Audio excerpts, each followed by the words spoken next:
மேனகா. எழுதியவர் வடுவூர் கே. துரைசாமி ஐயங்கார். பாகம் 1. அதிகாரம் 10. வேடசிரான்கை மாடப்புறா. சென்னை அங்கப்பநாயக்கன் தெருவில் மேனகா இருந்த அறைக்குள் நுழைந்த முகமதியனுடைய வயது சற்றே குறைய 27 வயது இருக்கலாம். சிவப்பு நிறத்தை கொண்டு நீண்டு மெலிந்த சரீரத்தை உடையவன். அவன் முகத்தில் சிறிதளவு மீசை மாத்திரம் வைத்திருந்தான். தலையின் மயிரை ஒரு சாண் அளவு வெட்டிவிட்டிருந்தான். ஆதலின் அது நாய்வாலை போல முனை மடங்கி அவனுடைய கழுத்தை சுற்றி பரவி முகத்திற்கு அழகு செய்தது. கருமையாய் செழித்து அடர்ந்து வளர்ந்திருந்த 2 புருவங்களும் இடைவெளியின்றி இயற்கையிலேயே ஒன்றாய் சேர்ந்திருந்தமையாலும் கண்களில் மை தீட்டப்பட்டிருந்தமையாலும் அவனுடைய முகம் பெண்மையையும் ஆண்மையையும் ஒருங்கு கூட்டி மிக்க வசீகரமாய் தோன்றியது. வாயில் வெற்றிலை அணிந்திருந்தான். உடம்பிலும் உடைகளிலும் பரிமள கந்தம் கமழ்ந்து நெடுந்தூரம் பரவியது.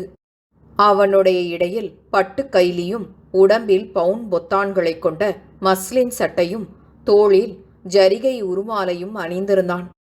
கையில் பல விரல்களில் வைரம், கெம்பு, பச்சை முதலியவை பதிக்கப்பெற்ற மோதிரங்கள் மின்னின. அவ்வித அலங்காரத்தோடு தோன்றிய நைனா முகமது மரக்காயன் மேனகாவுடன் நெடுங்காலமாய் நட்பு கொண்டவனைப் போல அவளை நோக்கி மகிழ்வும் புன்முறுவலும் காட்டி, மேனகா, இன்னமும் உட்காராமலா நிற்கிறாய்?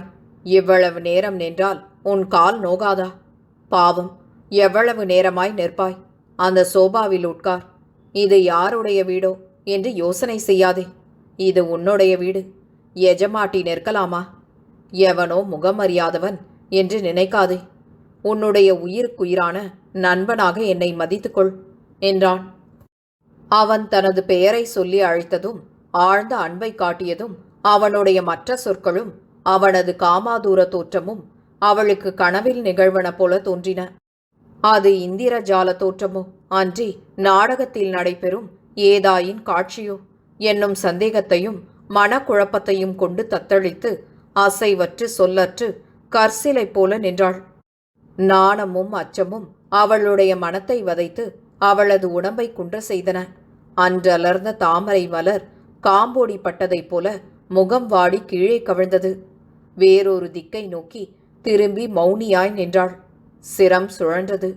வலைக்குள் அகப்பட்ட மாடப்புறா தன்னை எடுக்க வேடன் வலைக்குள் கையை நீட்டுவதைக் கண்டு உடல் நடுக்கமும் பேரச்சமும் கொண்டு விழிப்பதைப் போல அவள் புகழற்று நின்றாள். அந்த யவ்வன புருஷன் மேலும் தன்னிடம் நெருங்கி வந்ததை கடைக்கண்ணால் கண்டாள். நெஞ்சம் பதறியது. அங்கம் துடித்தது. அருகில் கிடந்த கட்டிலிற்கு அப்பால் திடீரென்று விரைந்து சென்று நின்றாள். பெருங்கூச்சல் புரியலாமோவென்று நினைத்தாள். அச்சத்தினால் வாயை திறக்கக்கூடாமல் போயிற்று. அதற்குள் அந்த சிங்கார புருஷன் கட்டிலிற்கு எதிர்ப்புறத்தில் இருந்த ஒரு சோபாவில் உட்கார்ந்து, மேனகா, நீ ஏன் மூட பெண்களைப் போல இப்படி பிணங்குகிறாய்? உன்னுடைய உயர்ந்த புத்தி என்ன? அருமையான குணம் என்ன? மேலான படிப்பென்ன? நீ இப்படி செய்வது ஆச்சரியமாக இருக்கிறது. நானும் ஒரு மனிதன்தானே, பேய் அல்ல, பிசாசல்ல. உன்னை விழுங்கிவிட மாட்டேன், அஞ்சாதே. அப்படி அந்த கட்டிலின் மேல் உட்கார்ந்து கொள். உன் வீட்டிலிருந்து இவ்வளவு தூரம் வந்து இங்கே நிரம்ப நாழிகையாய் நின்றதனால் களைத்து போயிருக்கிறாய். அதோ மேஜையின் மேல் தின்பண்டங்களும் பழங்களும் ஏராளமாய் நிறைந்திருக்கின்றன. வேண்டியவற்றை எடுத்து சாப்பிட்டு களைப்பாற்றிக்கொள். சந்தோஷமாக என்னுடன் பேசு. நீ இப்படி வருந்தி நிற்பதைக் காண என் மனம் துடிக்கிறது. கவலைப்படாதே. விரோதியின் கையில் நீ அகப்பட்டு கொள்ளவில்லை. உன்னை தன் உயிரினும் மேலாக மதித்து தன் இருதயமாகிய மாளிகையில் வைத்து தினம் தினம் தொழுது ஆண்டவனைப் போல வணங்கும் குணமுடைய மனிதனாகிய என்னிடம் நீ வந்த பிறகு உன்னுடைய கலியே நீங்கிவிட்டது. நீ எங்கு சென்றால் உனக்கு பொருத்தமான சுகத்தையும் இன்பத்தையும் நீ அடைவாயோ அங்கு உன்னை ஆண்டவன் கொணர்ந்து சேர்த்து விட்டான். நீ உன் வீட்டில் அடைவதை விட இங்கு 1000 பங்கு அதிகரித்த செல்வாக்கை அடையலாம். உனக்கு புலிப்பால் தேவையா? வாய் திறந்து சொல். உடனே உனக்கு எதிரில் வந்து நிற்கும். ஆகா, உன் முகத்தில் வியர்வை ஒழுகுகிறதே. கைக்குட்டையால் துடைக்கட்டுமா அல்லது விசிறிக்கொண்டு வீசட்டுமா என்றான். அதை கேட்ட மேனகாவின் உயிர் துடித்தது. கோபமும் ஆத்திரமும் காட்டாற்று வெள்ளமென வரம்பின்றி பொங்கி எழுந்தன. தான் ஏதோ மோசத்தில் அகப்பட்டு கொண்டதாக நன்றாக உணர்ந்தாள். இன்னமும் தான் நாணத்தினால் மௌனம் கொண்டிருந்தால் தன் கற்பிற்கே விபத்து நேர்ந்துவிடும் என நினைத்தாள். பிறர் உதவியின்றி தனிமையில் விபத்தில் இருக்கையில் பெண்டீர் நாணம் ஒன்றையே கருதின் மானமும் கற்பும் நில்லாவென எண்ணினாள். புலியின் வீரத்தையும் துணிவையும் வலுவையும் கொண்டாள். தனது சிரத்தை உயர்த்தி, ஐயா, இது எந்த இடம்? என்னை அழைத்து வந்த மனிதர் எங்கு போயினர்? நீர் யார்? என்னை இவ்விடத்தில் தனிமைப்படுத்தியதன் காரணம் என்ன? தயவு செய்து இவற்றை தெரிவித்தால் நீர் இப்போது செய்த உபசரணைகளை காட்டிலும் அது 10 மடங்கு மேலான உதவியாகும் என்றாள். நைனா முகமது முன்னிலும் அதிகரித்த மகிழ்ச்சி கொண்டு, பாலே, இவ்வளவு அழகாய் பேசுகிறாய். உனக்கு வீணை வாசிக்க தெரியும் என்று நான் கேள்விப்பட்டேன். நீ பேசுவதே வீணை வாசிப்பதை போல் இருக்கிறதே. இன்னும் வீணை வாசித்து பாடினால் எப்படி இருக்குமோ? மூட பெண்களை கல்யாணம் செய்து பிணத்தை கட்டி அழுதலை போல 1000 வருஷம் உயிர் வாழ்வதை விட மகா புத்திசாலியான உன்னிடம் ஒரு நாழிகை பேசி இருந்தாலும் போதுமே. இந்த சுகத்துக்கு வேறு எந்த சுகமும் ஈடாகுமோ? மேனகா, நீ கேட்கும் கேள்வி ஆச்சரியமாய் இருக்கிறது. இப்போது இங்கு வந்த உன்னுடைய தாயும் அண்ணனும் உன்னை ரூபா 10,000க்கு என்னிடம் விற்றுவிட்டது உனக்கு தெரியாதா? அவர்கள் உங்களுடைய வீட்டிற்கு போய்விட்டார்களே. அவர்கள் உண்மையை உன்னிடம் சொல்லியிருந்தும் நீ ஒன்றையும் அறியாதவளைப் போல பேசுகிறாயே. பெண்களுக்குரிய நாணத்தினால் அப்படி பேசுகிறாய் என்பது தெரிகிறது. நீ பொய் சொல்வதும் ஒரு அழகாய்த்தான் இருக்கிறது. பாவம், இன்னமும் நிற்கிறாயே. முதலில் உட்கார்ந்து கொள், பிறகு பேசலாம். நிற்பதனால் உன் உடம்பு தள்ளாடுவதைக் காண என் உயிரே தள்ளாடுகிறது. அந்த மெத்தையின் மீது உட்கார். என் பொருட்டு இதுவரையில் நின்று வருந்திய உன் அருமையான கால்களை வருடி இன்பத்தை கொடுக்கட்டுமா? அதோ மேஜை மீது காப்பி, ஷர்பத், குல்கந்து, மல்கோவா, செவ்வாழை, ஆப்பிள் ஹல்வா, போர்ட் வைன், குழம்பு பால் முதலியவை ஏராளமாய் இருக்கின்றன. நான் எடுத்து வாயில் ஊட்டட்டுமா? என் ராஜாத்தி, பிணங்காதே. எங்கே, இப்படி வா. உனக்கு வெட்கமாயிருந்தால் நான் என் கண்ணை மூடிக்கொள்கிறேன். ஓடி வந்து ஒரு முத்தம் கொடு. அல்லது நீ கண்ணை மூடிக்கொள், நான் வருகிறேன் என்றான். அவனுடைய மொழிகள் அவள் பொறுக்கக்கூடிய வரம்பை கடந்துவிட்டன. ஒவ்வொரு சொல்லும் அவளுடைய செவியையும் மனத்தையும் தீத்தது. இரு செவிகளையும் இறுக மூடிக்கொண்டாள். கோபமும் ஆத்திரமும் அணை பெயர்க்கப்பட்ட ஆற்று வெள்ளமென பொங்கி எழுந்தன. தேகம் நெருப்பாய் பற்றி எரிந்தது. கோபம் ஊட்டப்பெற்ற சிறு பூனையும் புலியின் மூர்க்கத்தையும் வலுவையும் கொள்ளும் என்பதற்கிணங்க அவள் ஒரே பாய்ச்சலில் பாய்ந்து அவனுடைய தலையை உடலினின்று ஒரே திருகாய் திருகி எறிந்து அவன் அதற்கு மேல் பேசாமல் செய்துவிட நினைத்தாள். அவன் கூறிய சல்லாப மொழிகளை கேட்டதனால் அவளுடைய மனத்தில் உண்டான பெருஞ்சீற்றம் அவளது இருதயத்தையும் தேகத்தையும் அவனையும் அந்த மாளிகையையும் இரண்டாக பிளந்தெறிந்து விடக்கூடிய உரத்தோடு பொங்கி எழுந்தது. உருட்டி விழித்து ஒரே பார்வையால் அவனை எரித்து சாம்பலாக்கி தான் சாம்பசிவத்தின் புதல்வி என்பதை காட்ட எண்ணினாள். அவன் உபயோகித்த கண்ண கொடூரமான சொற்களை காட்டினும் பெருந்தேவி அம்மாளும் சாமவையரும் தன்னை விற்றுவிட்டார்கள் என்னும் சங்கதியே பெருத்த வியப்பையும் திகைப்பையும் உண்டாக்கியது. அவள் பைத்தியம் கொள்ளும் நிலைமையை அடைந்தாள். என்றாலும் அபலையான தான் அந்நியன் வீட்டில் அவனுடைய வலுவை அறியாமல் தேக பலத்தினால் மாத்திரம் தன்னை காப்பாற்றிக் கொள்ள நினைத்தல் தவறென மதித்தாள். மேலும் என்ன நடக்கிறதென்று அறிய நினைத்து தனது கோபத்தை ஒரு சிறிது அடக்கிக் கொண்டாள். தன் கணவனையும் தன் குடும்ப தெய்வமான ஸ்ரீனிவாச பெருமாளையும் நினைத்து மனதிற்குள் ஸ்தோத்திரம் செய்தாள். இனி தன் கணவனுக்கும் தனக்கும் உறவு ஒழிந்தது நிச்சயமென்று மதித்தாள். அந்த பிறப்பில் தான் கணவனுடன் வாழ்க்கை செய்தது அத்துடன் அற்றுப்போய்விட்டது நிச்சயமென்று எண்ணினாள். எப்பாடுபட்டாயினும் தன் உயிரினும் அரிய கற்பை மாத்திரம் காத்து அவ்விடத்தை விடுத்து வெளியில் போய் கிணற்றில் விழுந்து உயிர் துறந்துவிட தீர்மானித்தாள். அவனிடம் முதலில் நயமான சொற்களை கூறி அவன் மனத்தை மாற்ற நினைத்து, ஐயா, நீர் படிப்பையும் புத்திசாலித்தனத்தையும் பாராட்டி பெருமைப்படுத்துவதிலிருந்தே நீரும் படித்த புத்திமான் என்றே தோன்றுகிறது. நான் அந்நிய புருஷனுடைய மனைவி. நான் என்ன உப்பா புளியா? என்னை விற்கவும் வாங்கவும் யாருக்கு அதிகாரம் இருக்கிறது? என்னை விற்க என்னுடைய புருஷனுக்கு கூட அதிகாரம் இல்லையே. அப்படி இருக்க நீர் வஞ்சகமாக என்னை கொணர்வதும் என்னால் சந்தோஷமடைய நினைப்பதும் ஒழுங்கல்ல. நீர் நல்ல ஐஸ்வர்யவந்தனாய் தோன்றுகிறீர். உங்களுடைய ஜாதியில் புருஷர் பல பெண்களை உலகம் அறிய மணக்கலாம். என்னை பார்க்கிலும் எவ்வளவோ அழகான பெண்கள் அகப்படுவார்கள். அவர்களை மணந்து உம்முடைய பொருளாக்கிக் கொண்டால் உமது இச்சைப்படி அவர்கள் நடப்பார்கள். கல்வி, வீணை முதலியவற்றை கற்றுக் கொடுத்தல் அரிய காரியமல்ல. பணத்தை செலவிட்டால் 2-3 வருஷங்களில் அவற்றை கற்றுக் கொடுத்து விடலாம். பிறகு நிரந்தரமாய் நீர் சுகப்படலாம். இந்த அற்ப காரியத்திற்காக பிறன் மனைவியை வஞ்சகமாய் கொணர்ந்து சிறைசாலைக்கு போகும் குற்றம் செய்யலாமா? இது புத்திசாலித்தனமாகுமா? இப்போதும் உமக்கு மனைவிமார் இருக்கலாம். அவர்கள் இருக்க வேண்டிய இடமல்லவா இது? போனது போகட்டும். நீர் சிறு வயதின் அறியாமையால் செய்த இந்த காரியத்தை நான் மன்னித்து விடுகிறேன். இதை பற்றி நான் வேறு எவரிடத்திலும் சொல்ல மாட்டேன். நிச்சயம். தயவு செய்து என்னை உடனே வெளியில் அனுப்பிவிடும். உலகத்தில் எல்லா பொருள்களிலும் பெண்களே மலிவான பொருள். மற்ற பொருட்களை பணம் கொடுத்தே கொள்ள வேண்டும். பெண்களை பணம் கொடாமலும் பெறலாம். பெண்களை கொள்வதற்காக பணமும் பெறலாம். ஆகையால் நீர் உலகறிய பெண்களை மணந்து கொள்ளலாம். அதில் விருப்பம் இல்லையாயின் வேசியரை தேடி வைத்துக் கொள்ளலாம். அவர்களும் உம்மீது ஆசை காட்டுவார்கள். நான் அந்நிய புருஷனுடைய மனைவி. சொந்த கணவனை அன்றி மற்றவரை நான் விஷமென வெறுப்பவள். என்னிடம் நீர் ஆசையையும் அன்பையும் இன்பத்தையும் பெற நினைத்தல் நெருப்பினிடம் குளிர்ச்சியை எதிர்பார்ப்பதைப் போன்றதுதான். உம்முடைய நினைவு என்னிடம் ஒரு நாளும் பலியாது. என்னை அனுப்பிவிடும். உமக்கு புண்ணியம் உண்டு என்று நயமும் பயமும் கலந்து மொழிந்தாள். நைனா முகமது புன்னகை செய்து, உன்னை கொஞ்சம் கிளிப்பிள்ளை என்றாலும் தகும். நீ கோபித்து கடிந்து கொள்வதும் காதிற்கு இனிமையாயிருக்கிறது. நான் எத்தனையோ பெண்களை பார்த்தாகிவிட்டது. எல்லோரும் முதலில் இப்படித்தான் சொன்னார்கள். கொஞ்ச நேரத்தில் எப்படி மாறினார்கள் தெரியுமா? நான் அவர்களை விட்டு ஒரு நிமிஷம் பிரிவதாயினும் அப்போதே அவர்கள் உயிரை விட்டு விடுவார்கள். அத்தகைய கண்மணிகளாயினர். அப்படியே நீயும் செய்யப்போகிறாய். பெண்கள் என்றால் இப்படித்தான் முதலில் பிணங்க வேண்டும் போலிருக்கிறது.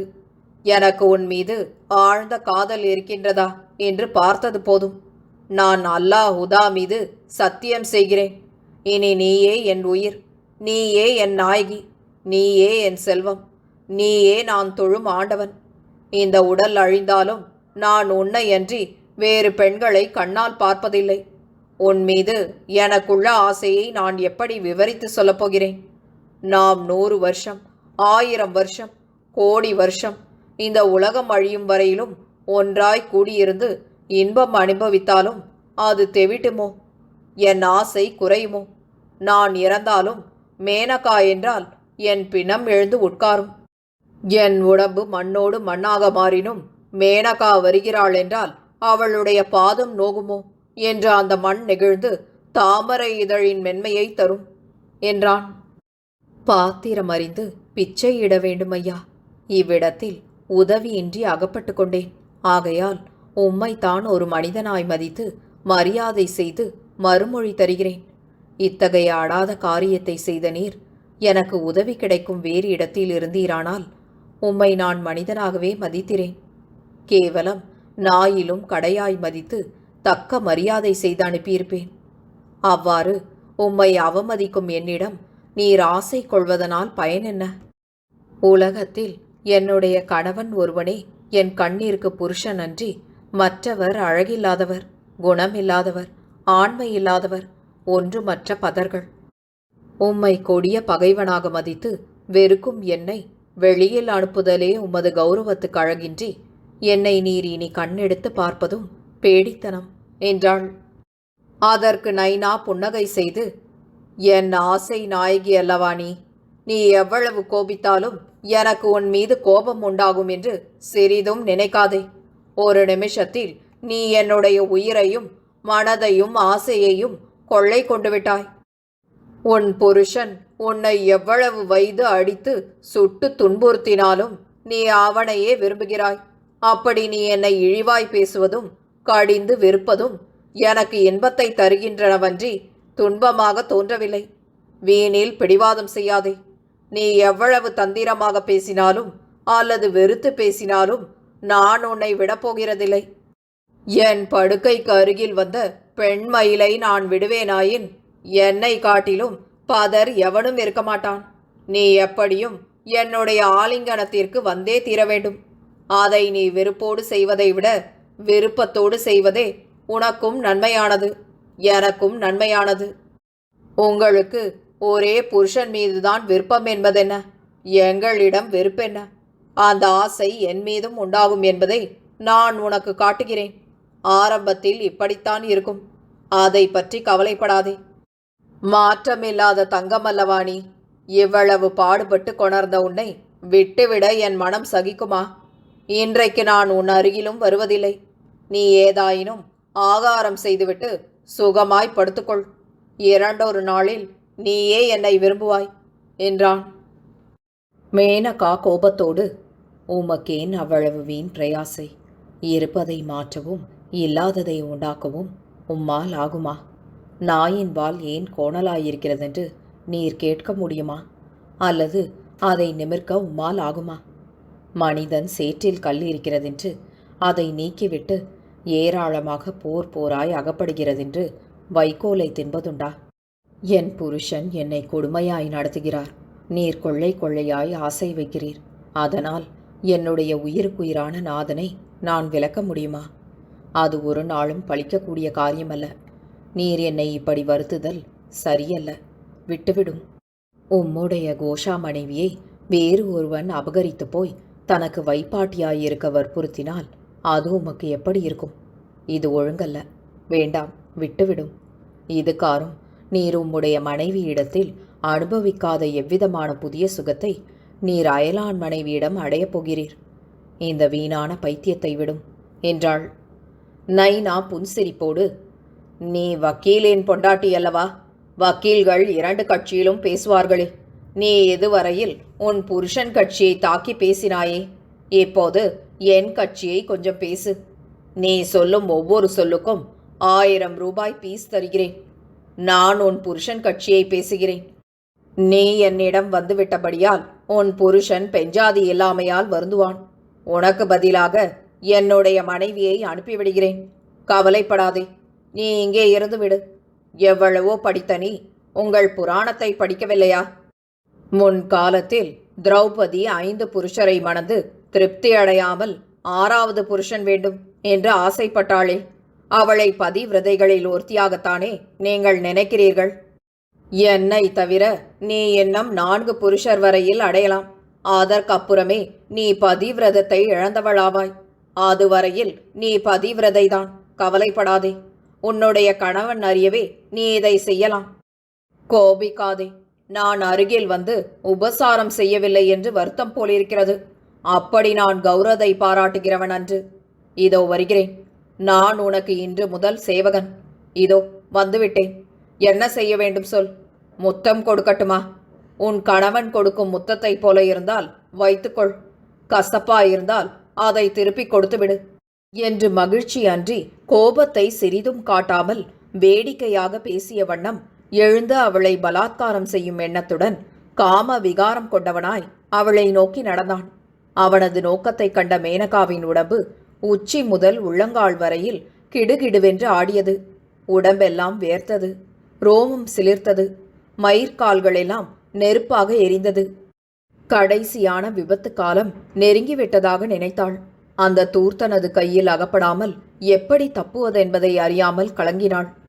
அவன் தனக்கு அருகில் வரும் முன் தனது உயிரை போக்கிக் கொள்ள வழி இருந்தால் அந்நேரம் அவள் பிணமாய் விழுந்திருப்பாள். ஆனால் என்ன செய்தாள்? பெண்டுகளின் ஆயுதமாகிய கூக்குரல் செய்தலையே தொடங்கினாள். ஐயோ ஐயோ, இந்த இடத்தில் யாரும் இல்லையா? இந்த அக்கிரமத்தை தடுப்பார் இல்லையா? ஐயோ ஐயோ, வாருங்கள் வாருங்கள், கொலை விழுகிறது என்று பெரும் கூச்சலிட்டவளாய் பதை பதைத்து அப்பால் நகர்ந்தாள். நைனா முகமது அலட்சியமாக நகைத்து, இந்த இடம் பெட்டியைப் போல அமைக்கப்பட்டது. நீ எவ்வளவு கூச்சலிட்டாலும் ஓசை வெளியில் கேட்காது. ஏன் வீண் பாடுபடுகிறாய்? குயிலோசையைப் போல இருக்கும் உன் குரலால் பாடி எனக்கு இன்பம் கொடுப்பதை விட்டு ஏன் குரலை இப்படி விகாரப்படுத்திக் கொள்கிறாய் பேசாமல் அப்புறம் திரும்பி நில். உனக்கு தெரியாமல் நான் பின்னால் வந்து கட்டிக்கொள்கிறேன் என்று கூறிய வண்ணம் கட்டிலுக்கு அப்பால் இருந்த மேனகாவை நோக்கி வேகமாய் நடந்தான். அவள் பெரிதும் சீற்றமும் ஆத்திரமும் கொண்டு அவனை வைது கொண்டே கட்டிலை சுற்றி வரத் தொடங்கினாள். ஆண் பிள்ளையாய் பிறந்த எவனும் இப்படி கொஞ்சமும் வெட்கம் மானம் சூடு சுரணை ஒன்றும் இல்லாமல் இருக்க மாட்டான். எல்லாம் துறந்த மிருகம். அருகில் வா, ஒரு கை பார்க்கலாம். நான் உதவியற்ற பெண் என்று நினைத்தாயோ? நாவை பிடுங்கிக் கொண்டு என் உயிரை விட்டாலும் விடுவேனே அன்றி என் உணர்வு இருக்கும் வரையில் இந்த உடம்பு உன் வசப்படாது என்று பலவாறு தூற்றி பௌரஷம் கூறி மேனகா முன்னாலோட மரக்காயனும் விரைவாக பெட்டிக்கோழியை துரத்தும் சேவலை போல கட்டிலை சுற்றி சுற்றி பிரதட்சணம் செய்ய தொடங்கினான். மேனகா அவன் சிறுவன் என்று அலட்சியமாக மதித்து அவனை அவ்வாறே அன்றிரவு முற்றிலும் ஏமாற்றி அவனுடைய விருப்பம் நிறைவேறாவிதம் செய்ய நினைத்தாள். உண்மையில் அவன் ஆண் சிங்கம் என்பதை அவள் அறியவில்லை. அவனுடைய அற்புதமான அழகில் ஈடுபட்டு நைந்திழகி அவளிடம் கோபத்தையும் காட்ட மனமற்றவனாய் அவன் அதுகாரும் அன்பான மொழிகளையே சொல்லி வந்தான். அவள் நெடுநேரமாக ஒரே பிடிவாதமாய் பேசி தன்னை அலட்சியம் செய்ததை காண கடைசியில் அவனுடைய பொறுமையும் விலகியது. ஒரு பெண் பிள்ளைக்கு இவ்வளவு பிடிவாதமா? இதோ ஒரு நிமிஷத்தில் இவளை என் வசப்படுத்துகிறேன் என்று தனக்குள் நினைத்து உறுதி செய்து கொண்டு, மேனகா, உன் மனது கோணக்கூடாதென்று நான் எதுவரையில் தாட்சண்யம் பார்த்தேன். உன்னை பிடிக்க முடியாதென்று நினைத்தாயா? இதோ பார், அடுத்த நிமிஷம் உன் மார்பும் என் மார்பும் ஒன்றாய் சேரப்போகின்றன என்றான். குறுக்கு வழியாய் கட்டிலின் மீதேறி அவளை பிடிக்க பாய்ந்தான். அவள் அப்போதே தன் உயிர் போய்விட்டதாக மதித்தாள். கடைசி முயற்சியாக கட்டிலை விட்டு அதற்கப்பால் தின்பண்டங்கள் வைக்கப்பட்டிருந்த மேஜைக்கப்புறம் விரைந்தோடினாள். அப்போது தற்செயலாய் அவளுடைய கூரிய விழிகள் மேஜையின் மீதிருந்த பொருட்களை நோக்கின. மாம்பழங்களை நறுக்குவதற்காக அதில் ஒரு கத்தி வைக்கப்பட்டிருந்ததை கண்டாள். அது 1.5 சாணளவு நீண்டு பளபளப்பாய் கூர்மையாய் காணப்பட்டது. கண்ணிமை பொழுதில் அவள் அந்த கத்தியை கையில் எடுத்துக்கொண்டு சுவரை அடைந்து முதுகை சுவரில் சாத்தி அவன் இருந்த பக்கம் திரும்பி நின்று தனக்குள், ஈஸ்வரன் இல்லாமலா பொழுது விடுகிறது? நல்ல சமயத்தில் இந்த கத்தியை கொடுத்தான். அவன் அனாதை இரட்சகன் அல்லவா? மனிதருக்கு அவனுடைய பாதுகாப்பே காப்பன்றி அரசனும் சட்டமும் இந்த அக்கிரமத்தை தடுத்தல் கூடுமோ? ஒரு காலுமே இல்லை என்று நினைத்து, ஐயா, நீர் இனி வரலாம். நல்ல சமயத்தில் இந்த கத்தி எனக்கு உதவி செய்ய வந்தது. நீர் என்னை தீண்டும் முன் இந்த கத்தியின் முழு பாகமும் என் மார்பில் புதைந்து போகும். பிறகு என் பிணத்தை நீர் உமது இச்சைப்படி செய்யும் என்றாள். கத்தியின் பிடியை வலது கையில் இறுக பிடித்து தனது மார்பிற்கு நேராக விரைந்து உயர்த்தி கையின் முழு நீளத்தையும் நீட்டினாள். அந்த விபரீத சம்பவத்தை கண்ட நைனா முகமது பேரச்சம் கொண்டவனாய் உடனே நயமான உரத்த குரலில் கூவி, வேண்டாம், அப்படி செய்யாதே, நிறுத்து. நான் வெளியில் போய்விடுகிறேன். இனி உன்னை துன்புறுத்துவதில்லை. உன்னை உடனே கொண்டு போய் உன் வீட்டில் விட்டுவிடுகிறேன். கவலைப்படாதே என்ற வண்ணம் அவளை விடுத்து நெடுந்தூரத்திற்கு அப்பால் போய் நின்று, பெண்மணி, நான் உன்னை சாதாரண பெண்ணாக மதித்து அறிவில்லாதவனாய் இப்படி செய்துவிட்டேன். மன்னித்துக்கொள். உன்னை பதிவிரதைகளுக்கெல்லாம் ரத்தினமாக மதிக்க வேண்டும். இப்படிப்பட்ட மனைவியை அடைந்தவனுடைய பாக்கியமே பாக்கியம். என் பணம் போனாலும் போகிறது. நீ சுகமாய் உன் கணவரிடம் போய் சேர். இதோ சாமவையரை அழைத்து வருகிறேன் என்று சொல்லி ஒரு கதவை திறந்து கொண்டு அப்பால் போய் கதவை திரும்பவும் மூடி தாளிட்டு சென்றான். மேனகாவுக்கு அப்போதே மூச்சு ஒழுங்காய் வரத் தொடங்கியது. பேயாடி ஓய்ந்து நிற்பவளைப் போல அவள் அப்படியே சுவரின் மீது சாய்ந்தாள். அவன் கடைசியாய் சொன்ன சொல்லை நிறைவேற்றுவானோ அன்றி அது வஞ்சகமோ என்று ஐயமுற்றாள். தனக்கு திரும்பவும் என்ன ஆபத்து நேருமோவென்று நினைத்து மேலும் எச்சரிக்கையாகவே இருக்க வேண்டுமென்று உறுதி கொண்டாள். உயிரையும் விலக்க நினைத்தவள் அந்த கத்தியை தன் கையிலிருந்து விலக்குவாளா? கத்தி முதலியவை கொடிய ஆயுதங்கள் என்று இழிவாய் மதிக்கப்படுகின்றனவை என்றோ?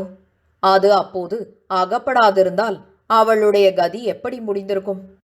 பதிவிரதா சிரோன்மணியான அம்மடமங்கையின் கற்போ அல்லது உயிரோ அல்லது இரண்டுமோ அழிந்திருக்கும் என்பது நிச்சயம்.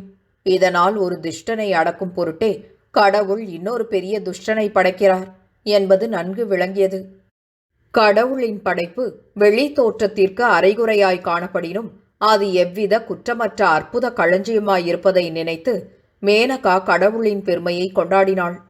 என்றாலும் அவ்வளவு நுட்பமான அறிவை கொண்ட அப்பெண்மணி சாமாவையரை அவன் அனுப்புவான் என்ற அப்போதும் மடமையால் நினைத்தவளாய் ஒவ்வொரு கதவிலும் தன் விழியை வைத்து நோக்கிய வண்ணம் இருந்தாள்.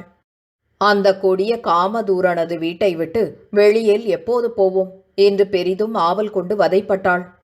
சாமாவையர் முகத்தில் இனி விழிப்பதும் பாவம் என்று நினைத்தாள். சாமாவையர் என்னும் பெயர் அவளது காதில் படும்போதெல்லாம் நெருப்பு அவள் உடம்பை சுடுதலைப் போல தோன்றியது. அந்த முகமதியனிலும் அவனே மகா பாவம் என நினைத்தாள். சாமாவையன் மாமாவையன் ஆவனோ என்று வியப்புற்றாள்.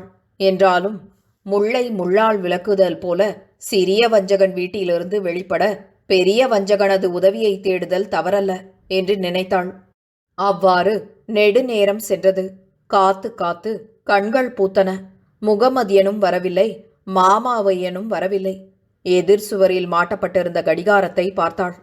மணி 12 அவ்வளவு நேரம் ஆயிற்றா என்று வியப்புற்றாள்.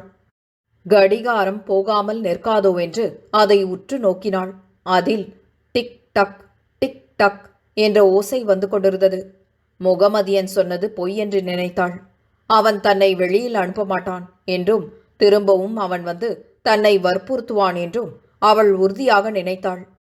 இனி தான் அவன் முகத்தில் விழித்தால் தன்னிலும் கேவலமான இழிப்பரத்தை ஒருத்தியும் இருக்க மாட்டாள் என்று மதித்தாள்.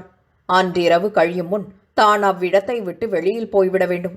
இல்லையாயின் அந்த வாளால் தன் கழுத்தை அறுத்து கொண்டு உயிரை விட்டுவிட வேண்டும் என்று ஒரே முடிவாக தீர்மானம் செய்து கொண்டாள்.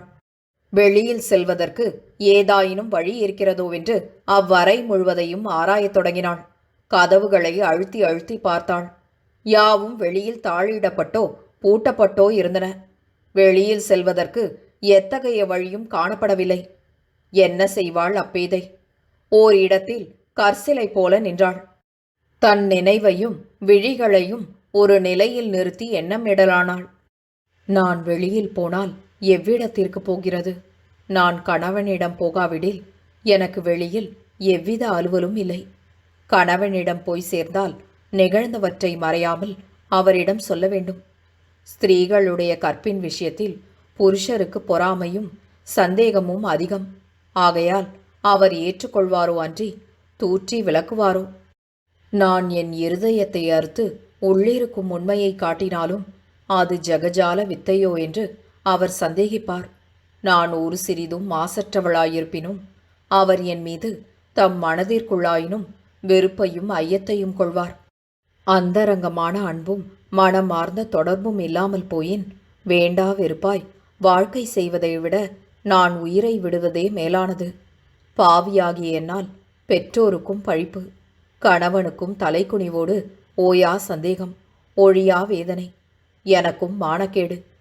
மானம் அழிந்த பின் வாழாமை முன்னினிதே என்றனர் நம் மூத்தோர். இத்தனை தீமைக்கும் நான் உயிரை விடுதலே மருந்து. நான் காணாமல் போனதை பற்றி அவர்கள் இப்போது துன்புறுதல் நிச்சயம். நான் திரும்பாமல் போய்விட்டால் அவர்களுடைய துன்பம் ஒரே துன்பமாய் சிறிது காலத்தில் ஒழிந்து போம். என்னுடைய களங்கத்தோடு நான் திரும்பி சென்றால் அவர்கள் யாவருக்கும் அது மீளா வேதனையாய் முடியும் என்று பலவாறு யோசனை செய்தாள். தான் முகமதியன் வீட்டை விட்டு வெளியில் போனாலும் இறக்க வேண்டியதே முடிவு. வெளியில் செல்ல வழி இல்லாததால் அந்த காமதூர முகமதியன் முகத்தில் இன்னொரு தரம் விழிப்பதிலும் பெரிதும் துணிவை கொண்டு அந்த கத்தியால் தனது கழுத்தை அறுத்து கொண்டு உயிர் விடுதலே தீர்மானமாய் கொண்டாள். நிரம்பவும் ஆண்மை வாய்ந்த மகா வீரனைப் போல மனோ உறுதியும் அஞ்சா நெஞ்சமும் விரக்தியும் கொண்டாள். பளபளப்பாய் மின்னிய வாளை கையில் எடுத்தாள்.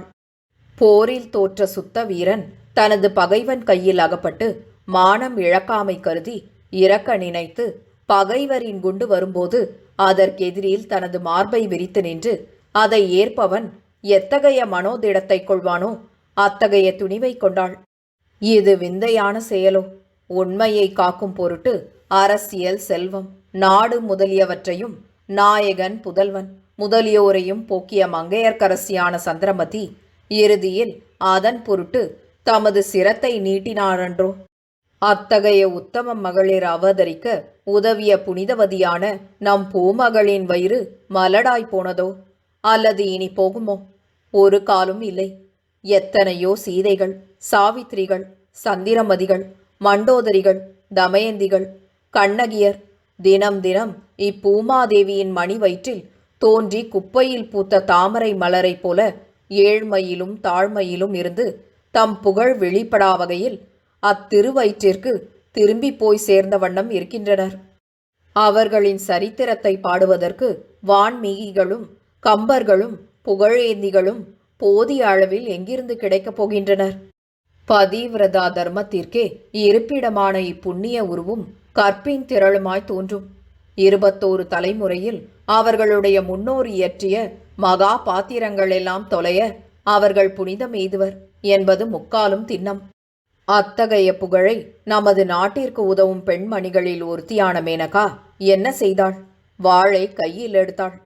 வெட்டுவோன் வெட்டப்படுவோன் என்னும் இருவரின் காரியத்தையும் ஒருங்கே அவளே செய்வதான அரிதினும் அரிய வீர செயலை முடிக்க ஆயத்தமானாள். கத்தியை நோக்கினாள். அதனிடம் ஒரு வகை ஆதரவும் நன்றி அறிவும் அவள் மனத்தீர் சுரந்தன. ஆ, என் ஆருயிர் கத்தியே, என் ஆருயிர் நண்பனே, நீ நல்ல சமயத்தில் செய்த பேர் உதவியை நான் எத்தனை ஜென்மம் எடுத்தாலும் மறப்பேனா? என் உயிர் தனமாகிய கற்பை கொள்ளை கொள்ள வந்த கொடிய கள்வனை விரட்டி ஓட்டிய மகா உபகாரி அல்லவா நீ? இந்த ஆபத்தில் என்னை காக்க என் கணவன் இல்லாததை அறிந்து திடீரென்று தோன்றி உதவி புரிந்த உத்தமனாகிய உன்னை நான் கணவனிலும் மேலாக மதித்து கடைசி காலத்தில் என் மார்பை நீ தீண்ட விடுகிறேன்.